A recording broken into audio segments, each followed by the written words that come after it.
Love Lines. Love Lines. Ilang taon na po si Ma'am Estela? Matanda na po, 69 na po. Wow! Oh, 69. Yan talaga yung paborito kong number eh. Nagbabaka sakali pa rin. Oo. Ay, di po ba sumali na po kayo sa Wanted Sweetheart last month? Sumali po, hindi naman po ako napasalang. Ah, hindi pa. Ah, okay. 69 years old. Oo. Hindi naman halata na 69. Akala ko nga mga 45. Nasa Italy, no? Saan po kayo sa Italy ngayon, ma'am? Milan. Milan, Italy. Ano pong pinagkakabalahan mo po dyan? Ako po ay nag-summer job lang ng 3 months. Sa totoo po, hindi na ako nag-work dahil nagpipensyon na ako. Aha. Dyan sa Italy mismo, pensyonin. Oh, kasi senior na rin, no? Opo. Nung pong ako ay nag-age 67, automatic, pensyon na ako. Aha. So, ano po, nagsa-summer job na lang po kayo para malibang, no? Pag may time? Yeah, para libangan. Okay, sige. Ay, kwento niyo po sa amin, may naging asawa po ba kayo dito sa Pilipinas? May naging asawa po since na ako po lang ay 19 years old. Pero hindi ko po love yung aking asawa dahil bata pa po ako, bata pa. Gusto ko pang ako'y magkaroon pa ng ibang karanasan. Siyempre. No? Kung ako po ay masunuring anak, sinunod ko po yung aking mga magulang. Nagpakasal po ako sa aking sila may gusto doon sa lalaki, magiging asawa mo? Ang niligawan po niya yung mga magulang ko. At saka yung mga tito ko. Okay, oo. Nakilala po namin siya ng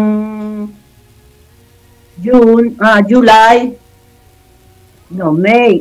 May kami kinasal. Nakilala ko lang siya isang buwan. Tapos pinakasal na agad kami ng magulang ko. Umiiyak po. Dahil hindi ko po gusto, may boyfriend ako nung that time. Okay. Pero hindi na po kayo nag-aaral that time. 19 years old po kayo. Hindi na po. Dahil ang mami ko po ay balo. Nabalo po siya nung kami pinagbubuntis, may kakambal po ako. Nag-aral na lang po ako ng dressmaking sa Batangas. Nakagraduate naman po ako, nagtayo po ako ng shop. Ayos po yung aking shop, meron din akong maliit na patahian na 20 person ang nananahi sa aking shop. Ilang taon po kayo? 19 pa lang that time, ha? 19 lang po. 20 years old, nagkaroon na po ako ng isang anak. Okay. Tapos, that time, dinasundan pa po, naging 3 ang aking anak. Umirap na po ng umirap ang buhay dahil yung pong aking asawa, ayaw pong magtrabaho. Baka ho ginusto lang din po kayo. Kasi, yun nga, may shop po kayo, di ba? Nung po ako ay nagka-shop, noong ako po ay may mga anak na dahil hindi ko nga po alam kung anong aking gagawin para makaano sa aking mga anak, makasupport. Pero nung panahon na bagong kasal pa lang po kayo, ano pong trabaho nito ni Sir? Ay pa-extra lang po sa tricycle. Okay. Hindi po siya ng sariling tricycle pero hindi po siya nagdadrive, ay pinadadala pa po niya sa ibang tao. Magkano lang po sa kanya? 80 Kaya ang ibig ko pong sabihin ay ang nangyari po, isang kahig, isang tuka. Hindi po yun ang gusto kong buhay. Kaya umalis po ako ng Pinas. 3 po yung anak ninyo that time. Nung iniwan ko po yung aking bunso, halos ay 3.5 years lang. Siya nagbabantay sa anak ninyo? 1990 po ako umuwi. Ako umalis. Bali, iniwan mo sa kanya. Sinabi mo na. Siya po, dus po sa asawa ko. Tapos kumuha po ako ng babysitter na susweldohan para mag-alaga sa anak ko. Ano po ba ginagawa niya? Kasi wala naman po. Ba't kumuha pa ko kayo ng babysitter? Ay, tangad nga po eh. Saan po ba kayo nakatira that time? Nasa parents po ninyo? Nasa parents niya? Wala po, nangungupahan po kami. Okay. Nangungupahan po kami, di pinaladala. Ako po, maswerte naman po, pagka ako po ay tourist, nung ako pumunta dito ng Italy. 1990? 1990, tourist po. Ako nag-tourist po ako, mag-isa lang ako. Kasama ko po lang ay si Lord. Hanggang ngayon si Lord lang ang kasama ko. Pero ano po talaga target po ninyo na dyan kayo pupunta? Pangarap po ninyo na dyan kayo pupunta? Dahil may kaibigan po ako dito, sabi po niya, nagtatawagan po kami nung kaibigan ko, sabi po niya, kung gusto mo, dalian mo ang pagpunta mo dito at mayroong isang pamilya, mayaman, naghahanap ng katulong. Ay di nung pagdating ko nga po, 1 week lang akong nagpahinga, sabak na sa trabaho. Di nakatrabaho agad ako. Di monthly, may naibigay na akong sa aking mga anak. Yung po ay 3 years na ganon. Tapos nung after po ng 3 years, that time wala po tayong cellular, wala pa po tayong cellphone. Sa sulat lang po, every week may dumarating po sa akin sulat galing sa asawa ko. Pero nung panahon na yun, di po ba sabi mo nagtatawagan kayo ng kaibigan mo? Ano po yun, long distance? Opo. Talaga pong nagastos ako para matawagan ko yung kaibigan kong nandito na sa Italy. Dahil ako nga po ay talagang decide ng dahil nababalita ko po yung mga kitaan dito sa Italy. Eh di ganun nga po nangyari, nag-abroad ako, di nakakakuha nga ng trabaho. Every end of month may napadala kong pera. On that time, that is 60,000 pesos. Di okay na lang, okay sa kanila. Babayad ng bahay, yung pagkain nila, yung mga gamit sa school. Pero ang hindi ko po nagustuhan, di kinuwento ko po yung aking trabaho dito. Early in the morning, gigising ako, paalmusalin ko yung 2 bata dahil may anak pong 2 bata yung aking employer. Ihahatid sa school, pagbalik ko ng bahay, maglilinis, lahat ay gagawin ko, ako magluluto, ako ang lahat, basta't ako po lahat. Ako po ay may rest na 2 hours, 2 to 4 rest hour ko. Di kinukwento ko po yun sa sulat. Sumusulat. At half day ng Huwebes, day off ko, at saka whole day ng Linggo, day off. Tuwi pong susulat yung asawa ko, ang sinasabi po niya, kung meron ka sanang makikitang 2 hours dun sa iyong rest hour na part-time, part-time ka para madagdagan yung sweldo mo. Bastos. Kung yung day off, kung pwede, maghanap ka rin ng part-time para lumaki ang iyong sweldo. Sabi niya.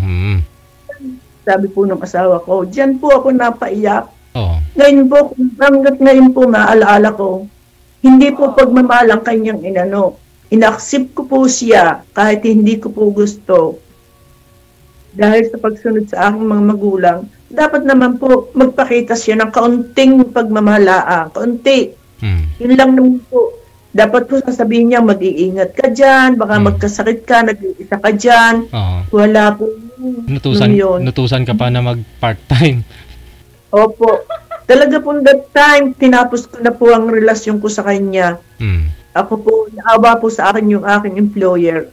Pinatawag po niya ako ng long distance sa Pilipinas. Mag-usap kayo ng iyong asawa at tapusin mo na yung asawa mo dyan ay hindi kanya mahal. Ang gusto lang niya sa iyo ay pera. Di yun nga po ang nangyari. Ikinuwang ko na doon sa aking anak na panganay yung remittance ko. Ilang taon na po yung anak po ninyong panganay nung nakipaghiwalay ka na? Ano na po high school na. Ay di, ganun na nga po ang nangyari. Tapos ay di, binabantaan po niya ako na hindi ka pwedeng umuwi ng Pilipinas, papatayin kita, ganun-ganun. Kaya nga po, sinasal po yung aking panganay at yung aking pangalawa. Ang pangalawa ko po lalaki, 3 po ang aking anak. Panganay ko po babae, tapos lalaki, babae. Sinasal po yung 2, Yung panganay at yung pangalawa, hindi po ako nakauwi. Binabantaan nga po ako daw po ipapatayin niya. Noong pong ikakasal na, yung aking bunso, sabi ko, nag-decide po ako sa patayin mo ako hindi. Ito last ng anak natin na mag-aasawa, uuwi ako at uuwi. So kahit na matagal na ang panahon na ang anak po ninyo, hanggang po sa kanyang kamatayan, ay talaga pong may bantasya. Pero yung pong aking anak na panganay, nasa Amerika po siya. On that time. Sabi po niya sa akin, Mami, wag kang mag-alala. At ako'y nakipag-usap na sa mga pulis na doon, sa time ng kasal ng bunso natin, merong pulis na nakaabang pero hindi naka-uniform. Kung umaksyon po si tatay nang hindi maganda, may dadampot po agad sa kanya. Yun po, umuwi po ako. Dahil katapusan ko na pong anak na mag-aasawa, hindi ko pa rin po makikita. Yun po, nakauwi po ako, matibasay po naman ang kasal, ayos naman po. Hindi siya gumawa ng kung ano-ano. Nung makita ka... Hindi po, dahil nga po, binabalaan na nila, tatay, may mangyayari sa inyo pag kayo gumawa ng masamang aksyon. Pati po yung aking anak na lalaki, ganun din po ang sabi sa kanya. Dahil ang nag-asawa na nga po yung aking panganay, yung aking pangalawa, nung mag-aasawa yung aking bunso, hindi na po ako pumayag na hindi ako uuwi. Talagang umuwi po ba ako. Tapos yun po, di wala naman po anong masamang nangyari. Tapos nagbalik na po muli ako dito sa Italy. Mas matagal na po ang buhay ko dito sa Italy kaysa Pilipinas dahil kahit po nung siya namatay, hindi din po ako umuwi. Namatay na siya. Namatay na po 4 years ago na po. Ay di yun po, kaya po sabi ko, time na maghanap ako ng aking companion. Kung meron po. May makakasama ka pa. Siyempre, dyan po, ilang taon po kayo nung naghiwalay kayo, 1990? Hindi po, maghiwalay po kami, that is 1995 na, ganoon. Okay. Pero nagka-boyfriend po ako, German Tedesco. 5 years kung boyfriend, that 1915. 2015. 2015, 2004. 2004. 2014. 2004 po, naging boyfriend ko yung yun. German. Tapos, in po kami 5 years. Ay, ang gusto po niya, mag-stay na ako sa kanya at pakakasalan niya ako. Pero on that time, ako po ay nagpapagawa ng bahay. Sabi ko, ito ang aking dream bago ako umalis ng Pilipinas, magpapagawa ako ng family house. Pinili ko po ang pamilya ko. Iniwan ko po yung aking boyfriend. Sa ngayon, nag-iisa lang, friend-friend na lang. Pero yung asawa po ninyo na yun, ma'am, bago siya namatay, may naging asawa po ba siya? Kalibin? Wala pong makakagusto sa kanya. Tamad po ay pong magtrabaho. Paano siya nabubuhay? Kasi wala na. Pinaalis mo na. Kung ako ay nandun, ako po lagi ang naghahanap buhay. Ay nung pong ako'y nawala na, yung nagkasakit na, gano'n na. Nung may asawa na pong lahat ang aking mga anak, kinupo po siya nung aking anak na lalaki. Yun po ang nag-ano sa kanya. Kaya nakasurvive po siya. Pero ako po talagang kahit siya nung namatay, hindi po ako umuwi. Pero ikaw, may sama ka pa ng loob sa kanya o ipinasa Diyos mo na lang din? Wala na po yun. Ako po, ang ugali ko po, pag ako po yung nagalit, lumipas na yung kaya ko pong magpatawad. Pero hindi ko na siya gustong makita. Pinatawad ko siya dahil sabi ni Lord, magpatawad ka, ikay magpapalain. Tsaka ano para may peace of mind ka na rin kasi kung bigat yung dala mo, yung sama Ay, ng loob. wala po. Oo. Sa puso ko po, wala na po akong bigat. Yun nga po, at sabi ko po nga po sa aking mga anak, gusto niyo umuwi ako? Patay na naman hindi na naman niya ako kayang patay na siya. Sabi naman po ng aking mga anak, okay na mami, kaya na naming anuhin itong tatay at Ang pinag-aalala po nila, yung mga kapatid noong asawa ko. Pero sila po ba, yung mga kapatid nun, okay naman sa inyo o may sama din ang loob? Okay po ngayon. Ngayon po okay. Nung pong last na umuwi ako, nagkikita-kita kami, okay po. Naintindihan nila na hindi ako yung may problema. Yung kapatid nila ang may problema. Now, may balak po kayo mag-for good dito sa Pilipinas o dyan na lang din po kayo? For good po sa Pilipinas ang gusto ko dahil nandun siyempre po ng pamilya ko. Pero kung makakakita po ako ng Italiano sa akin, ay dito po pag ganun. May bahay naman po akong sarili sa Pilipinas. Yung mga anak po niyo stable na rin. May mga ilang taon na rin sila, nasa 40-50 na rin, no?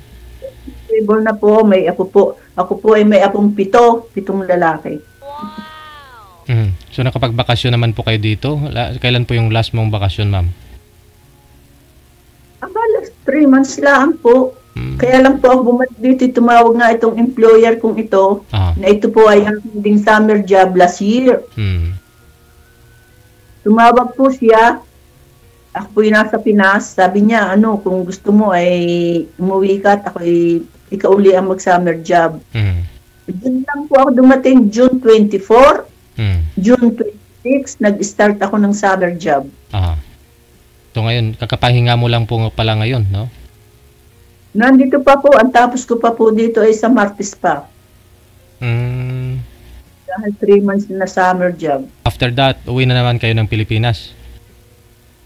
Mga next year na lang po, magpahinga muna. Pero dyan, pag tulad po niyan, wala na po kayong trabaho. Saan po kayo nakastay? May babahay po ba kayo dyan? May mga kaibigan po akong ang dami naman po ditong boarding house na Okay. At least dahil yung bahay ko ay, kung ang akin pong anak ay construction. Di ba lang hindi ko naman po nilagyan ng for sale. May nakagusto, nabilhin yung aking bahay. Tumubo naman po, binenta ko. Diyan sa Italy? Sa Pinas po. Sa Pinas. Dahil ang aking anak ay construction. Ngayon po, by next month, umpisa na uli yung bagong bahay. Ang ginagawa ko na lang po, build and sale. Mas maganda. Engineer po ba? Architect yung anak po ninyo? Po yung aking anak na lalaki. Po? Engineer po yung aking anak na lalaki. Ayun, yun talaga yung linyada niya, no? Gumawa ng bahay. At least pwede niya ibenta. Laking tubo, Halos kalahati po ba? Sabi, nung itinawag po sa akin, Mami, ganito po ang presyo, ibibigay na natin. Sige. Yun po kasama ang mga laman. Fully furnished kasama na. ng lahat, ang furniture, lahat. Di maganda. No? Kasi kung wala namang nakatira, di po ba? Oo nga po. Kasi October, umpisa na uli dahil nang lumabas na daw po yung building permit. So, ang hirap pong kuhanin, ang tagal kuhanin ng mga building permit na iyan. May ganun. Kasi po, mahirap. Oo, mahirap. Kung may padulas, mabilis So, lumabas na yung mga papers na kailangan, kaya next month, mag-i-start na ng work. So, doon po sa gagawin yun, may naghihintay na rin na gustong bumili. Kaya di yung pong ginagawa ko, build and sale. Maganda. Kasi bibihira ka lang naman dito sa Pilipinas at kung makahanap ka na ng Italiano ngayon, wala na. Diyan ka na. Kung uwi ka po, may mga anak ka naman po dito sa Pilipinas na pwede mong pagstihan. Opo, yung pong anak nung aking, yung pong anak kong lalaki, yung po ang katabi ng bahay ko.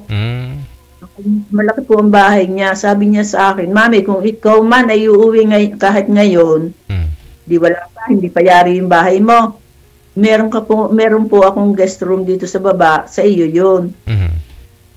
Yun, wala pong problema. Yun naman pala. So maswerte yung mahanap mo ngayon, no? Pero ako po maswerte sa trabaho, pero hindi po ako maswerte sa sa lab. Baka ngayon po, pag makahanap po tayo, hanapan kita. Mga ilang taon po ba gusto mo? Si edad mo yung yan, 69? Hindi naman halatang 69, ha? Ka-level ko, kahit mas bata ng 2 taon, okay na rin. Mga 70, mga ganon, 68 to 67 or what? Wag naman po yung napakabata, baka okay. Pero dapat wala din pong mga obligasyon na tulad mo, enjoy na lang, no? Katulad ko po ako, wala na po ako sa totoo lang. Kaya lang po kinuha ko itong summer job. Pinakausapan ako ng employer ko dahil kilala na nga ako nung matanda at ako din ang nag-summer job noong last year. Sige. Saka isa lang naman po matandang inaalagaan, napakagaan. Napakagaan, paalmusalin mo, bibisan mo. Siya, nakaupo na kayo, nanood ng TV. Andyan pa ho kayo ngayon? Sa Martis pa po ang aming baba, sa Milan. Ito po ay isang isla. Isla ang aming pinag-aanuhan. Napakaganda. Sige po. Bakas yun na nung amo ko. Matagal na rin po kayo nagpa-line up dito. Yung nga lang po, wala ho kami maibibigay na ka-match po ninyo kasi bibihira din pong mga may nagpa-line up ng ganun, no? Ganong edad ng lalaki. Tindahan ko naman po, araw-araw po ako nanonood ng program mong natatawa na lang ako. Kasi yung mga lalaki, yung mga lalaki po kasi maraming ng mga nagpa-line up, mga edad ng lalaki, 20, 30. No? Pero yung mga babae po kasi, maraming mga nagpapaline up 40, 50, 60. Ganon.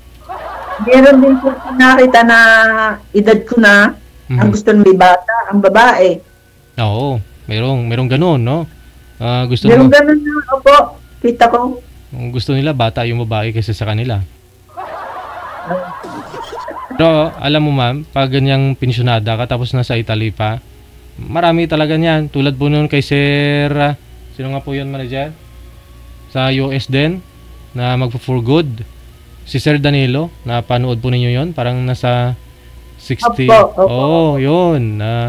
Hanggang ngayon, marami pa rin gustong makipag-usap doon kay Sir Danilo, ha? Kasi alam po nila, may pension na rin. Magpo-for good na rin sa Pinas.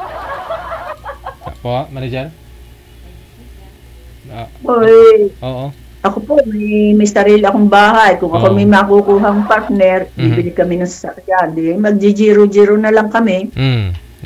Giro-giro. Gagala-gala na lang. Buhay na.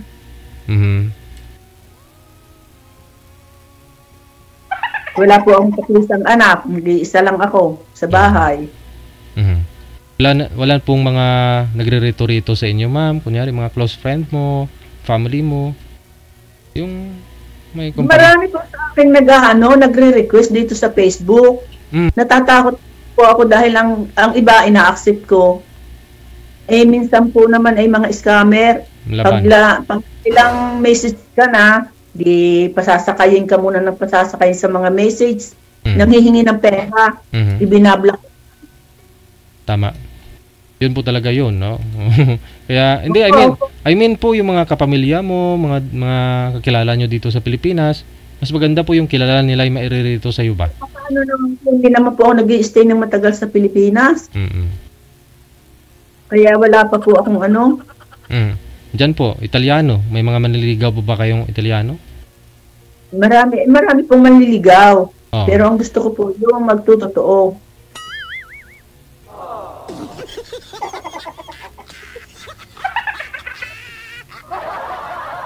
Sige. Kapag may... po ang galing ng mga Italiano, manliligaw, i-date ka, gano'n, tapos hindi ka naman tututuhanin, tinikman ka lang. Na, no? Tikman lang pala, no? ganun na rin po pala sila dyan. Ay, ganun po ang karamihan dito. Yung mga nagpe-friend request, minsan po ina-accept ko yung friend request. Sabi ko, ang gwapo nito. Eh, minsan sasabihin, ipakita mo nga yung ganito, ipakita mo nga yung... No. Ganun po ang karamihan sa mga lalaki. Na mga puti, ganun po. Lalo na po yung may mga edad na. Pero ma'am, hanggang tingin na lang yung mga yan. Hanggang sa isip na lang. Pero siguro yung... Pero hanggat pinanunood po yung, kumbaga, pinakita mo hindi mo, pinakita mo ano. May ginagawa po sila. Ay. Anong ginagawa? Ini-enjoy po nila yung kanilang pututoy.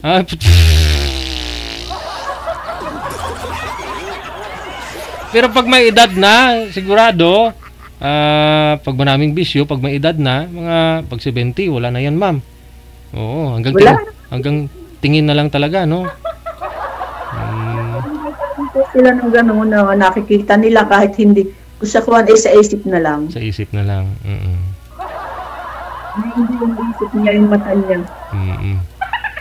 Sige, pag sakaling meron pong makapagpanood po nito na yun po yung gusto mo, yung seryoso, totoo sa'yo, at gusto ka kausapin, ila-line up ka na lang namin. Opo. Sige. Sige po. Maraming salamat. Ako yung laging nanonood kahit nga sa gabi pinanonood ko yung mga minsan.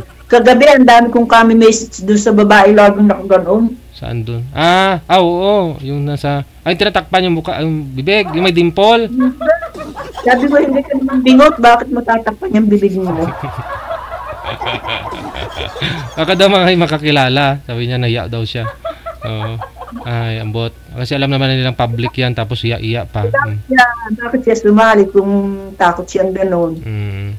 Sige no? Maraming salamat. Anong oras? By the way, ma'am, anong oras po dyan? Anong oras ngayon? Ay, dito po, ano bang oras na ngayon dito? Ang relo po ay... Yan, namatay. Yun lang. Libing na natin.